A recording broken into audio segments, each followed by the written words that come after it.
Hai guys, kembali lagi nih di Gudang Film Box. Bagaimana kabarnya? Tak pernah lupa saya mendoakan kalian semua dan keluarga agar selalu sehat dan bahagia. Amin. Sebelumnya aku banyak-banyak ngucapin terima kasih buat kalian yang udah dukung channel ini. Dan jangan bosan-bosan ya, dukung terus channel ini supaya kita bisa cepat bahagiain orang tua guys. Pada video kali ini, aku akan ceritain alur film yang berjudul For Love or Money, rilisan tahun 2014. Film ini mengisahkan tentang anak seorang pewaris tahta kekayaan perusahaan raksasa yang memilih untuk menjadi seniman miskin untuk mengikuti pilihan hidupnya tentunya. Kok aneh ya, semua orang pengen kaya, mas ini malah pengen hidup miskin. Walah mas. Oke, daripada kalian penasaran, langsung aja gak suka banyak bacot dan basa-basi, kencangkan dulu volume earphone-nya. Ini dia alur ceritanya. Film dimulai dengan memperlihatkan seorang pramugari cantik, dia bernama Qinglu. Qinglu yang terburu-buru karena take off pesawatnya sebentar lagi gak memperhatikan jalan hingga akhirnya hampir tertabrak. Pria tampan yang hampir menabraknya itu pun meminta maaf. Dia malah memfoto wajah Qinglu, entah apa alasannya. Setelah pesawatnya lepas landas, Qinglu pun berbincang dengan sahabatnya yang sesama pramugari. Dia mengungkapkan bahwa dia ingin resign sebagai pramugari dan berniat membuat usaha kafe kecil-kecilan. Sampai di suatu momen ketika Qinglu dan sahabatnya habis berbelanja, dia melihat ada nama kekasihnya Zheng Min yang tertulis di depan hotel mewah sebagai pengantin pria. Sang sahabatnya pun meyakinkan nih guys, kalau setiap orang pasti namanya akan sama. Akan tetapi, Qinglu ingin memastikan dan mencoba masuk ke hotel tersebut, sembari mengingat kenangan manis dan beberapa janji yang dilontarkan oleh Zheng Min kekasihnya itu. Dan anjimnya, pengantin pria yang ada di pelaminan beneran kekasihnya dong. Anjir, nyesek banget pasti si Qinglu ini ya. Diketahui si Zheng Min ini menikah dengan anak pengusaha kaya raya guys. So pastilah hal itu membuat hati Qinglu benar-benar hancur. Ditemani turunnya hujan ala drama Korea, Qinglu pun menangis. Nah, Zheng Min yang sadar Qinglu datang langsung menghampirinya. Zheng Min lalu mengatakan kalau pernikahan ini hanyalah sekedar bisnis karena istrinya adalah anak dari pengusaha kaya raya. Dia meyakinkan kalau Qinglu tetap cinta sejatinya. Setelah semua harta kekayaan sang istri jatuh padanya, maka dia akan menikahi Qinglu. Namun Qinglu yang benar-benar kecewa itu pun gak percaya dengan kata-kata Zheng Min. Ya kali dia mau jadi wanita simpanan ya kan. Pada saat si Zheng Min mencoba untuk beradu congor dengan Qinglu, Qinglu malah menggigit lidahnya sambil ngata-ngatain mantan kekasihnya yang matre itu. Akibat dari ditinggal nikah dari kekasihnya yang ia cintai itu, Qinglu benar-benar kehilangan harapan dan mencoba melompat dari gedung yang cukup tinggi. Sedangkan di bawah gedung, puluhan polisi dan para warga sudah mencoba membujuk Qinglu agar turun. Bahkan nih ya, untuk mengantisipasi Qinglu melompat, sudah disiapkan matras jumbo yang terbuat dari balon karet. Nah, dari situlah ada si pria tampan yang gak sengaja hampir nabrak Qinglu tempo lalu. Yang diketahui dia bernama Cheng Sun. Cheng Sun yang melihat ada orang ingin bunuh diri, mencoba menyelinap secara diam-diam dan masuk ke atap apartemen. Cheng Sun pun mencoba membujuk Qinglu, namun tetap saja dia tetap ingin melompat. Di mana Cheng Sun pun yang mencoba ingin menolongnya akhirnya ikut terjatuh bersama dengan Qinglu. Beruntung mereka berdua selamat karena tepat jatuh di atas matras raksasa. Tapi Cheng Sun yang masih kepo terhadap kondisi Qinglu mengikutinya hingga sampailah mereka ke dekat kafe yang mana kafe itu ternyata milik Qinglu. Nah, dari sini pun mereka berdua pun berkenalan. Qinglu juga teringat kalau orang yang waktu itu hampir menabraknya adalah Cheng Sun. Kelihatannya si Cheng Sun ini suka sama Qinglu karena merasa senang lantaran takdir mempertemukannya kembali. Dan faktanya selama ini si Cheng Sun diam-diam mengagumi Qinglu. Terlihat di dalam rumahnya ada foto yang dipandangi terus-menerus. Untuk bisa melakukan PDKT dengan Qinglu, Cheng Sun pun pergi ke kafe miliknya. Di sana Cheng Sun memperlihatkan hasil lukisannya kepada Qinglu, di mana si Cheng Sun ini suka banget pas lagi lihat Qinglu pakai baju pramugari. Qinglu pun bertanya-tanya nih, apa sebenarnya profesi Cheng Sun? Lalu Cheng Sun pun menjawab kalau dia adalah seorang seniman miskin. Padahal nih ya, si Cheng Sun ini adalah anak pewaris tahta kekayaan ibunya. Bisa dibilang konglomerat nomor 10 terkaya di Tiongkok. Bahkan nih ya, saking tajirnya kekayaan itu sampai sering bantu keuangan negara guys. Nah loh. Namun karena dia lebih suka menjadi seniman jalanan, dia pun berbohong kepada Qinglu. Lagi pula dia gak pengen tuh kalau si Qinglu ini suka kepadanya cuma gara-gara dia adalah anak sultan tajir guys. Cheng Sun pun mengobrol dengan Qinglu sampai-sampai kafenya ini mau tutup. Di tengah-tengah perbincangan yang asik ada beberapa preman rese yang masuk dan menggoda Qinglu. Alhasil Cheng Sun pun yang gak suka pujian hatinya dicolek-colek langsung mengeluarkan jurus khasnya, yakni gabungan antara kungfu Cina dan juga karate Korea. Saat Cheng Sun mulai terpojok dengan anak buah preman, si Qinglu yang berusaha membantu malah gak sengaja mengempaskan botol wine hingga mengenai kepala Cheng Sun yang tepat membentur urat leher belakang, sampai menyebabkan syaraf orbital tergeser, atau istilah gampangnya pingsan guys. Pasti mikirnya udah gagal otak ringan ya. Saat Cheng Sun pun tersadar, Qinglu pun mentraktir Cheng Sun makan di angkringan. Dia sangat berterima kasih Cheng Sun telah menolongnya. Karena kalau gak ada Cheng Sun, mungkin para preman tersebut sudah macem-macem sama dia. Dan setelah makan di angkringan, Cheng Sun pun mengantarkan Qinglu pulang di tengah rintiknya hujan. Di sini, si Cheng Sun meminta nomor HP Qinglu, tapi lantaran dia gak bawa HP, nomor tersebut pun dicatat di tangannya. Dari raut wajah Qinglu terlihat dia juga udah mulai baper sama si Cheng Sun guys. Namun sialnya ketika Cheng Sun pulang, nomor HP yang dicatat di tangannya pun hilang akibat tangannya yang basah terkena hujan. Suatu ketika di saat Cheng Sun lagi galau karena pekerjaannya, Qinglu pun datang menemuinya. Cheng Sun curhat kalau dia lagi ada masalah dengan keuangan karena hasil lukisannya belum ada yang mau. Karena gak tega dengan kondisi Cheng Sun, dia pun menawarkan untuk bekerja di kafe. Tanpa banyak bicara, Cheng Sun pun langsung menerima tawaran dari Qinglu. Nah, dari sinilah kedekatan mereka mulai lengket. Dari yang awalnya teman biasa, akhirnya kini menjadi sepasang kekasih. Malam harinya, untuk menambah uang jajan, Cheng Sun pun terlihat sedang berada di kerumunan pemuda yang sedang melakukan balap liar.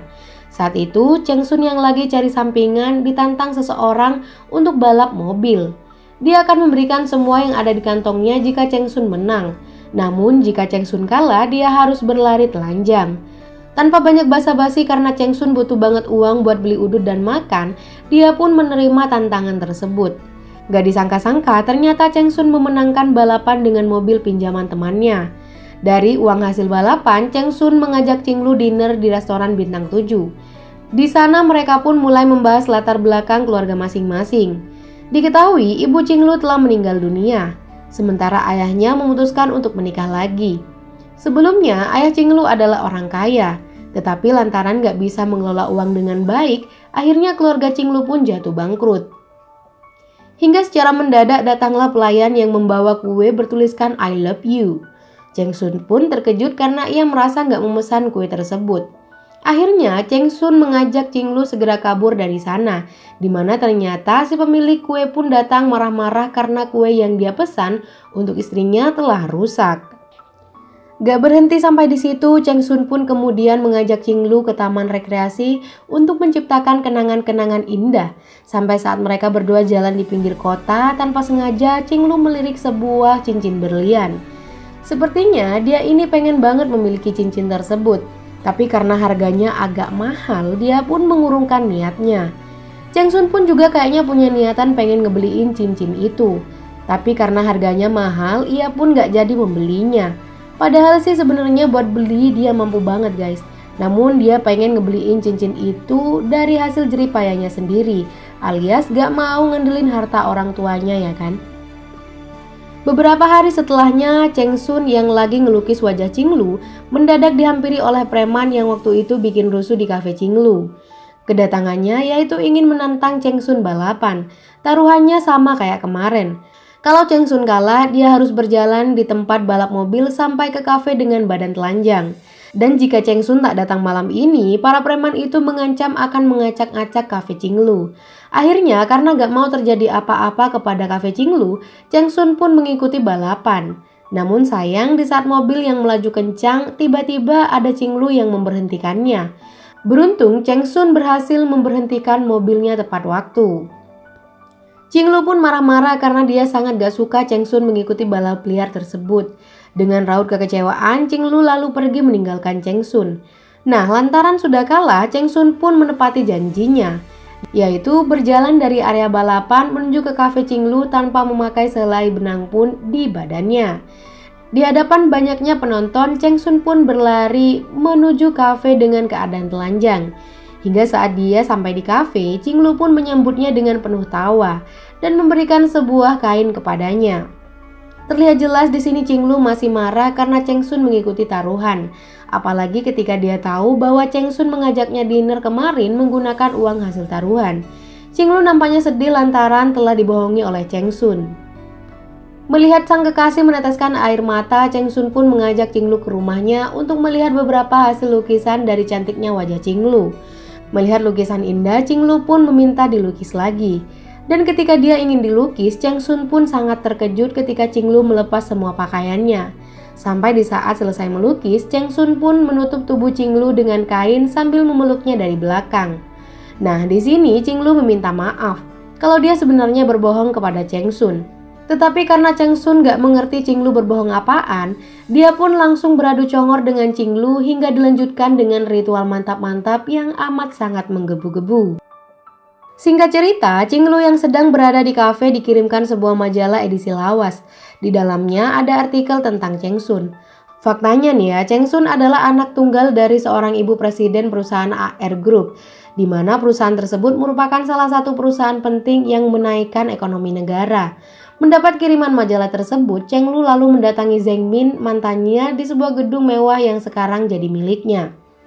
Sebelumnya, gedung ini adalah milik wanita anak dari sultan yang kaya raya, sekarang menjadi istri dari Zheng Min.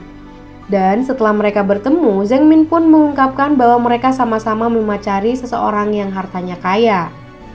Mendengar ucapan ketus dari Zheng Min, Qinglu pun kemudian pergi. Qinglu lalu pergi menemui Cheng Sun untuk memberitahu kabar lukisannya akan dibeli oleh orang. Di sini Qinglu berpura-pura gak tahu kalau Cheng Sun adalah anak dari orang kaya. Dia bersandiwara seperti gak terjadi apa-apa. Hingga saat beberapa lukisan Cheng Sun sudah laku terjual, Cheng Sun pun langsung memberikan kejutan kepada Qinglu, yaitu menghadiahi cincin yang waktu itu Qinglu sangat inginkan. Cheng Sun pun berniat melamar dan mengajak Qinglu untuk menikah. Namun tiba-tiba Qinglu merasa sedih dan langsung pergi ke sebuah tempat. Ternyata Qinglu pergi ke tempat di mana dia ingin bundir di awal film, di mana ia berteriak meminta maaf seakan-akan telah berbuat salah kepada Cheng Sun. Dan setelahnya Qinglu pun menemui Cheng Sun untuk membicarakan beberapa hal, yakni dia ingin Cheng Sun mengakhiri hubungan mereka. Qinglu pun meminta agar Cheng Sun tidak menjual lukisan miliknya yang tersisa. Dia juga mengambil cincin yang diberikan Cheng Sun. Dan pada saat Cheng Sun bertanya mau dikemanain semua itu, Qinglu pun hanya diam saja. Faktanya, Qinglu memutuskan untuk kembali bersama mantannya Zheng Min. Tentu saja hal itu dipergoki Cheng Sun. Dia marah dan bertanya apa alasan dia memutuskan hubungannya dengan Cheng Sun. Qinglu lalu mengungkapkan kalau sekarang dia gak suka lagi dengan Cheng Sun. Dia juga mengatakan kalau sekarang ayahnya jatuh sakit, jadi sedang butuh uang. Dengan cetus, Qinglu berkata kalau dia nggak mau hidup dengan pelukis miskin seperti Cheng Sun. Mendengar hal itu, Cheng Sun pun hanya bisa menangis terseduh-seduh. Di kamar hotel, Zheng Min pun marah-marah karena Qinglu gak mau dikentui. Dari binar matanya terlihat kalau Qinglu menyesal dengan ucapan barusan yang dia lontarkan kepada Cheng Sun. Ya ampun mbak pelin-pelan banget ya. Padahal sebenarnya si Qinglu ini masih cinta dengan Cheng Sun. Dan alasan kenapa dia berkata seperti itu yaitu agar Cheng Sun menjauh darinya. Usut punya usut, faktanya si Qinglu ternyata punya perjanjian dengan ibunya Cheng Sun. Dalam perjanjian itu, Qinglu diminta agar Cheng Sun jatuh cinta padanya. Lalu setelah itu Qinglu harus mencapakannya dan mengatakan kalau dia nggak suka dengan seniman miskin. Hal itu pun bertujuan agar Cheng Sun bisa balik ke ibunya yang kaya raya itu. Dan meneruskan perusahaan sang ibu memimpin perusahaan AR Group serta meninggalkan seni lukisnya. Akan tetapi, nyatanya Qinglu terjebak dalam perasaan jatuh cinta kepada Cheng Sun. Dan karena dia udah terlanjur tanda tangan kontrak seharga 15 juta yuan, mau gak mau si Qinglu pun gak bisa membatalkan perjanjian tersebut. Setelah kejadian itu, Cinglu pun jadi suka mabuk-mabukan lantaran depresi. Semua itu dilakukan karena menyesal telah menyakiti hati pria yang dia cintai. Dia merasa nggak ada pria yang mencintainya melebihi Cheng Sun. Sementara itu, Cheng Sun yang dilanda galau akhirnya pulang ke rumah ibunya. Si ibu mengatakan kenapa dia nggak mau Cheng Sun menjadi seniman. Semua itu dikarenakan si ibu meninggalkan suaminya lantaran profesi sang suami hanyalah pelukis. Akibat dari itu semua, suami dari ibu Cheng Sun pun bundir lantaran merasa gagal menjadi seorang pelukis. Beberapa bulan setelahnya, kini Cheng Sun mengikuti jejak sang ibu menjadi CEO di AR Group. Setelah resmi menjadi ahli waris perusahaan ibunya, Cheng Sun pun menawarkan lukisan-lukisannya dengan harga murah, yaitu 1 yuan atau setara dengan Rp2.000. Hal tersebut pun dilakukannya agar Cheng Sun bisa meninggalkan masa lalunya. Di sana ada seseorang yang menawarkan lukisan yang sangat disukainya seharga 15 juta yuan. Tentu hal tersebut membuat Cheng Sun terkejut siapa sebenarnya yang mau membeli lukisannya dengan harga semahal itu. Alhasil, Cheng Sun pun mencari siapa yang membeli lukisannya sampai ke negeri Eropa. Dan setelah mendapatkan alamat si pembeli, ternyata dia adalah Cinglu yang sekarang terlihat miskin di rumahnya. Cheng Sun pun bertanya di mana pria yang waktu itu bersamanya. Tak hanya itu, Cheng Sun pun juga berterima kasih berkat hinaan dari Cinglu, Cheng Sun pun bisa menjadi pria sukses seperti sekarang. Hingga saat Cinglu bertanya apakah Cheng Sun akan melukis lagi, Cheng Sun pun pergi begitu saja. Cinglu pun menangis melihat Cheng Sun pergi. Terlihat di jarinya dia masih memakai cincin yang diberikan Cheng Sun ketika mereka mengakhiri hubungan mereka. Dengan segera, Cinglu pun segera pergi mencari keberadaan Cheng Sun. Sampai saat di tengah perjalanan, Cinglu dirampok oleh seseorang yang ingin merampas cincinnya hingga terluka. Begitupun dengan Cheng Sun, dia sangat amat menyesal menggertak Cinglu sampai akhirnya dia kembali ke rumah Cinglu. Tapi sayangnya Cinglu nggak ada guys. Sontak Cheng Sun pun mencari keberadaan Cinglu. Hingga saat di perjalanan, Cinglu yang melihat mobil Cheng Sun pun mencoba menghentikannya. Tapi naas Cheng Sun yang gak tahu dan gak sengaja menabrak Cinglu sampai membuatnya terpental ke udara. Sesegera mungkin Cheng Sun pun membawa Cinglu ke rumah sakit. Nampak Cheng Sun sangat menyesali perbuatannya. Gara-gara mengikuti emosinya, nyawa Cinglu terancam. Akibat insiden tersebut, Cheng Sun pun mendatangi ibunya. Di sana Cheng Sun mengatakan kalau dia ingin mengembalikan semua warisannya. Cheng Sun sekarang mengetahui kalau perpisahannya dengan Cinglu adalah gara-gara sandiwara sang ibu. Meskipun si ibu menolak, tapi si Cheng Sun tetap kekeh dan pergi meninggalkan semua hartanya. Beberapa saat setelahnya, ternyata Cinglu masih hidup dan tinggal di Vienna, Austria. Terlihat bahwa Cheng Sun melamar Cinglu untuk kedua kalinya. Dan kali ini Cinglu mau menerimanya menjadi suami sehidup semati. Akhirnya, Cheng Sun lebih memilih hidup bahagia dengan cintanya Cinglu dibanding tertekan dengan harta warisan dari ibunya. Dan film pun tamat. Oke, film yang cukup bikin baper ya kan? Coba aja semua cowok pura-pura miskin kayak si Cheng Sun. Pasti sedikit banyak bakal ngurangi angka kematian para ciwi-ciwi bukan? Tapi dalam film ini aku cukup acungin jempol sih ya. Kalau keputusan si Cheng Sun ini udah tepat banget. Dimana kebahagiaan batin lebih penting cuy. Daripada hidup serba ada tapi dia nggak bahagia ya kan.